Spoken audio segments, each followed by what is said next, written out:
สืบสานประเพณีวัฒนธรรมลาวใหม่ขอเชิญประธานสมัยคอนเสิร์ต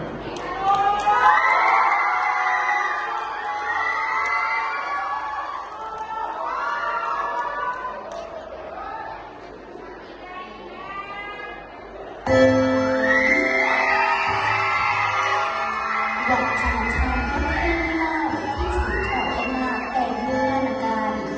นั่นก็คือการแข่งบาสีสู่ขวัญเป็นขนบธรรมเนียมมีค่าประเพณีลาวซึ่งเชื่อว่าพิธีบาสีสู่ขวัญช่วยเสริมสร้างพลังใจให้แข็งแรงการบาสีสู่ขวัญนั้นจึงถูกจัดขึ้นในงานมงคลและวันสำคัญต่างๆของประเพณีลาวเฮายามบ่ตาเว้นรอลำตายังรอเจ้าแดงรับ